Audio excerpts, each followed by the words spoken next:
Bienvenue à un nouvel épisode de Mordu de bolide. Je reçois souvent beaucoup de messages sur Facebook de personnes qui essayent de diagnostiquer un bruit sur leur voiture. Aujourd'hui, j'ai la chance d'avoir un exemple assez extrême. Donc cette voiture-ci a un problème avec les freins. Ce que je vais faire, c'est que je vais vous faire écouter le son que la voiture fait quand je freine et quand je roule. Puis après, on va sortir et je vais vous montrer exactement comment inspecter simplement à l'œil.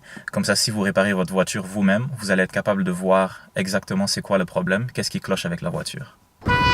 Get used to it. Get used to it. Get used to it. Get used to it. No matter what they do, no matter what they say, we're gonna overcome. So they better get used to it. They better get used to it. They better get used to it. Là, on peut entendre, à ce moment, je suis simplement à 40 km/h et déjà on entend un bruit qui est récurrent. Maintenant, si je freine, c'est là qu'on va entendre le gros du bruit. Ouf, ça, c'est pas bon, ça. Vous avez entendu? Donc, c'est comme s'il y avait un son métal contre métal. Donc maintenant, je vais aller me garer et puis on va voir exactement qu'est-ce qui cause ce son-là. Et c'est pour ça que c'est important de toujours faire attention au son que la voiture produit, parce que ça peut souvent nous indiquer qu'il y a quelque chose qui cloche et puis ça peut nous sauver un accident ou une situation dangereuse. Ici, on peut voir à quel point la roue est extrêmement sale. Elle est pleine de poussière de frein et puis de poussière de métal. Et puis on peut voir aussi le disque, à quel point il est usé. Si on la compare avec une roue normale, voici la différence entre cette roue-ci et la roue normale. Et puis on peut voir ici même que la plaquette n'est même plus présente, elle est tombée. Donc là, en ce moment, c'est carrément l'étrier qui freine et même plus la plaquette. Comme vous avez pu voir, la voiture est en très mauvais état. Donc aujourd'hui, je vais vous montrer comment changer des disques et des plaquettes de frein. Donc la première étape, ça va être de dévisser les goujons qui sont sur la roue. Parce que si on ne le fait pas, quand on va lever la voiture, et si on essaie de les dévisser au moment où la roue est dans le vide, elle va tout simplement tourner dans le vide et ça va être beaucoup plus compliqué. Maintenant, on va lever la voiture pour pouvoir travailler sur la roue ici.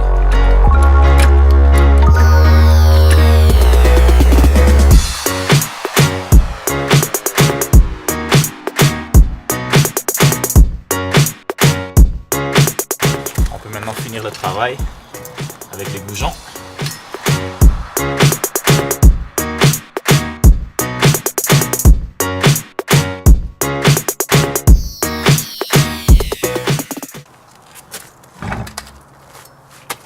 Et voilà.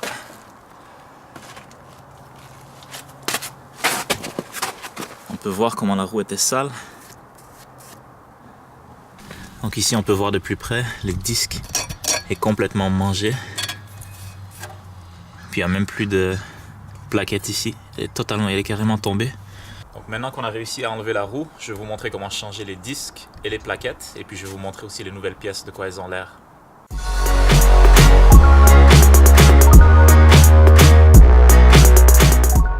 Pour expliquer le fonctionnement des pièces, ça c'est le disque et ça c'est une des deux plaquettes.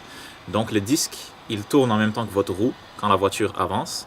Et puis quand vous appuyez sur la pédale de frein, c'est ces deux plaquettes-là, celle-ci et celle qui est en bas, qui vont appuyer ici sur le disque. Et c'est ça qui fait freiner la voiture. Donc ça tourne, ça touche pas. Et quand vous appuyez sur la pédale de frein, bam, les deux plaquettes se resserrent contre le disque sur toutes les quatre roues. Et puis c'est ça qui stoppe la voiture. C'est assez simple. Afin d'avoir accès aux disques et aux plaquettes, il faut enlever l'étrier d'abord. C'est très simple, il y a deux vis ici. Et puis ensuite, il y a le support d'étrier, lui aussi qui a deux vis.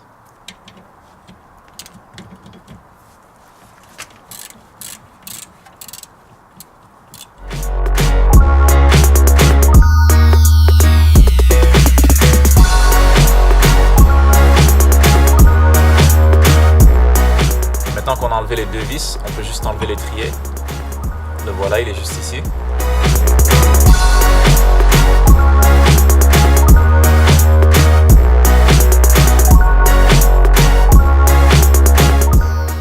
Et voilà.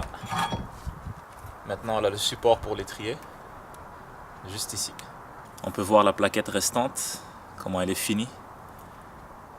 La voici comparée avec la nouvelle. On voit déjà l'épaisseur aussi. Le disque, on peut l'enlever juste comme ça. Des fois, il y a une petite vis, des fois, il n'y en a pas. Et voilà. Maintenant on peut mettre le nouveau disque. Quand vous installez un nouveau disque sur une voiture, il va être recouvert d'une pellicule d'huile pour l'empêcher de rouiller. Donc ça c'est pas bon pour le freinage. Généralement ce qu'on fait c'est qu'on le nettoie avec du nettoyant pour frein. Sinon toute solution alcoolisée peut faire l'affaire. Une fois qu'on a remplacé le disque, on peut remettre le support pour l'étrier. Et puis maintenant c'est dans le support qu'on va glisser les plaquettes. Quand on les met, ils ont un peu la même forme que le disque, donc c'est arrondi ici. On le met avec la partie qui est arrondie là. Et puis c'est la partie ici qui est faite avec des matériaux, un composé de plusieurs matériaux. C'est cette partie-là qui frotte contre le disque.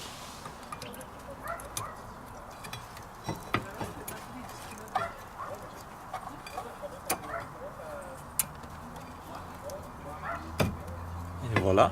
Maintenant on peut glisser l'autre en arrière. Même principe. Voilà de quoi ça a l'air. Les deux plaquettes, le disque, le support pour l'étrier.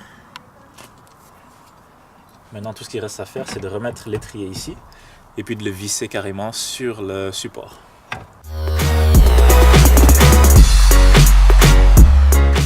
Et voilà, maintenant vous savez comment changer vos disques et vos plaquettes. Merci à tous d'avoir regardé et puis à la prochaine.